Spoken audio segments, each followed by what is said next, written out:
Previously on this channel.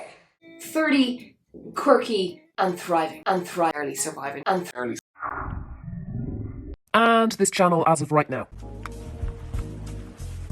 Oh Lord. Took me 2 videos to get from Yes, Gaga! Slay, mama! to look. It's a stressful time. Definitely finding packing more stressful than I had initially thought. Our visas are delayed. And on top of all of that, I'm due in for cancer treatment today.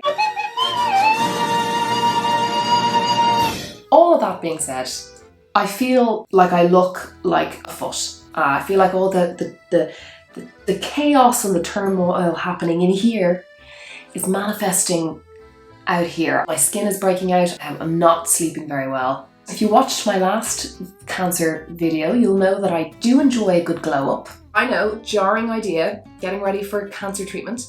I think if ever there was a day one might treat oneself to a glow up, just so I can feel like I can go into the day with a bit of...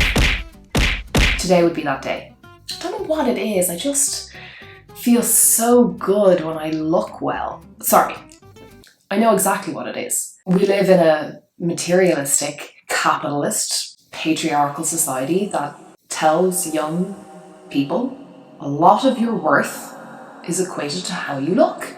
I have a bit of life experience, you know, at the age of 30, I recognise that, you know, I do feel good when I feel like I look good and I feel like society might think that I look good. But I've also learned that it's not the only way to glow up. I mean, what about mental glow-ups, spiritual glow-ups? Just as important. And yet, I did a little bit of research before this video to see if I could enhance my own glow-up routine. And one trend in particular caught my eye, becoming that girl. Like, it's problematic. I feel in my gut that it's problematic, and I want to get into that today. Ironically, while I give myself my own glow up. Bit meta, bit hypocritical. Yes, I hear you, all of those things. But I want to figure out how I feel about this trend. Here's the plan for the video. I'm going to deal with this. Bruh. I will also attempt to elucidate on the trend itself. Try and define it, look at the positives and the negatives, and then based on that, we might make a few tentative suggestions as to what to do about it, if it is as toxic as I suspect it probably is. Okay, let's get into it. Let's establish some parameters. What is the becoming that girl trend? The hashtag that girl or become that girl with me looks like it started to appear on TikTok in and around March of 2021.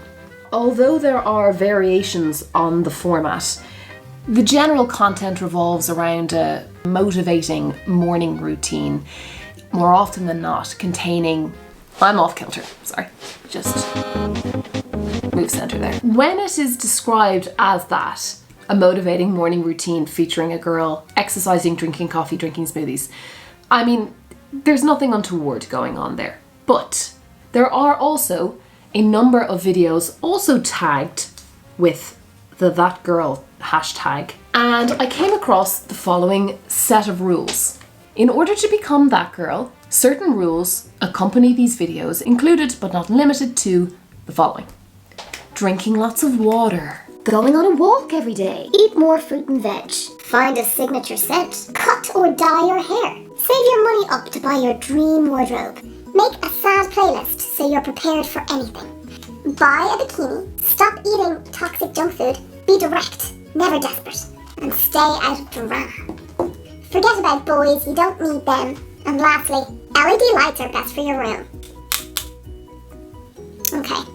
You'd be hard pushed to find anything seriously wrong with most of those suggestions. Eating fruit and veg, the water, going for a walk, all sensible suggestions. All good things, all good things. There are a couple of red flags. This is where I put my secondary school Leaving Cert English skills to the test. The tone and the language displayed in the rules of the that girl trend evoke a sense of extremism and kind of an all or nothing approach.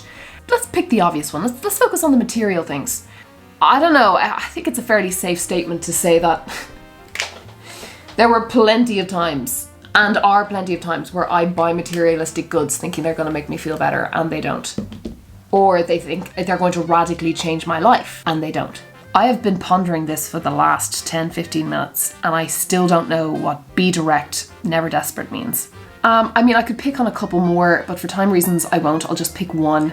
Make a sad playlist so you're prepared for anything.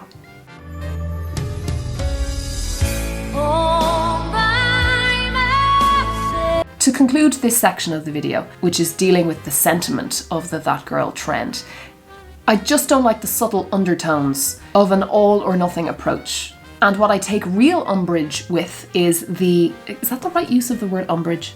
Umbrage. Yes. What I take real umbrage at is the way in which this weird and kind of subtly extreme advice is paired with images that, I mean, at best are misleading and mildly offensive, and at worst indicate to me that when it comes to the upcycling or rehashing of toxic weight loss culture trends, nothing has changed. This is simply this generation's iteration of heroin chic for teenagers in the 90s, the Tumblr girl for my generation of teenagers in the noughties. So yeah, I don't like it. And let's dive into that a little bit more. I'll finish my hair first. I look like Helen Hunter out of the piano, so. It's hard to play with acrylic nails.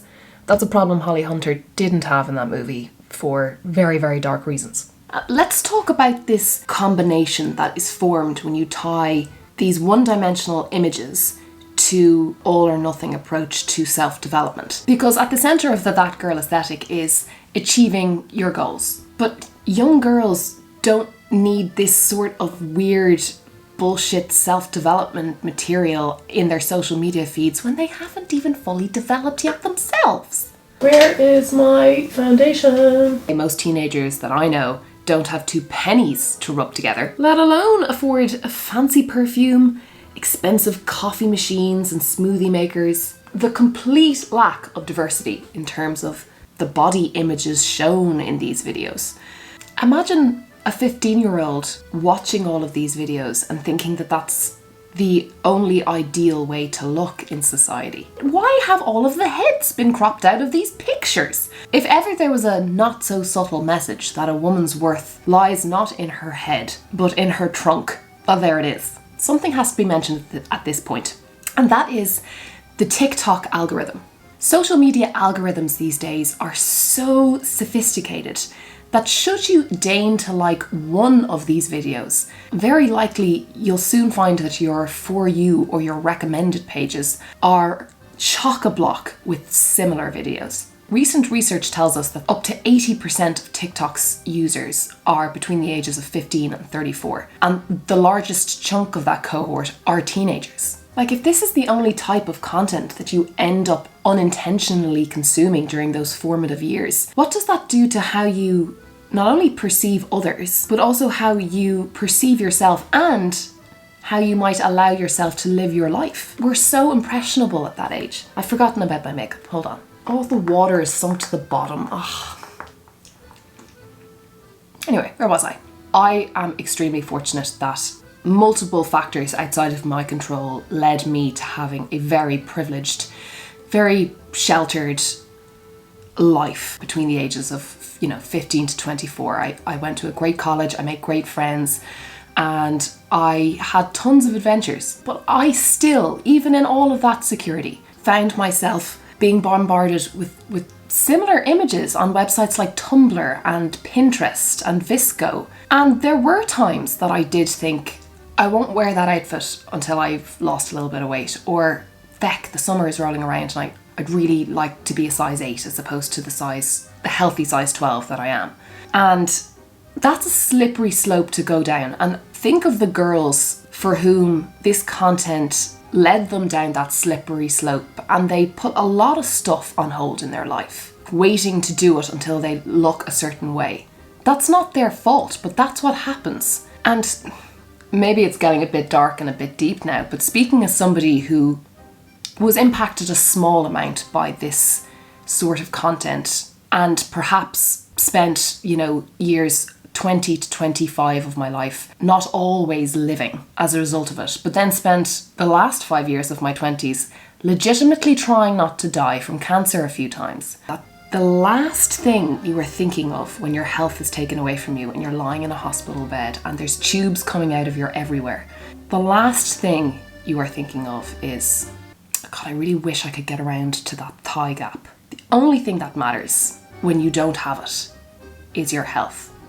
And yeah, okay, maybe that's a bit preachy and I'll just step down off my soapbox. And it shouldn't take something as drastic as 2 cancer diagnoses for anybody to reach that point. But there it is. Things got kind of heavy there, didn't they? Here's some footage of me being prepared for life while listening to that sad playlist.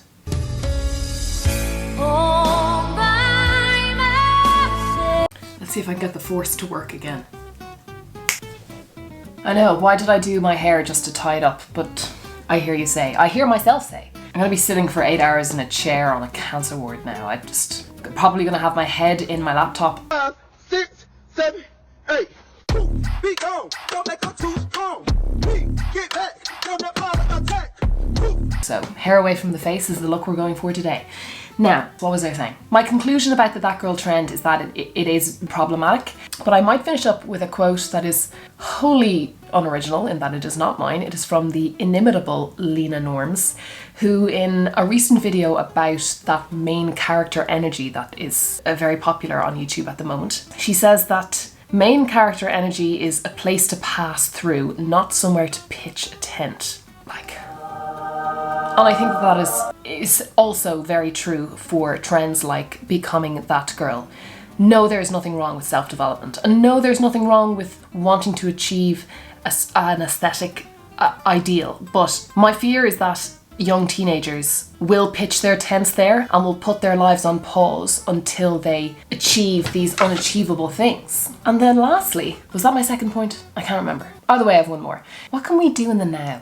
What can we do right now as action against that girl trends or the patriarchy or cancer or anything that is thrown your way and makes you feel in any way less than the goddess you are? I find the following affirmative behaviour works a treat. Pay close attention.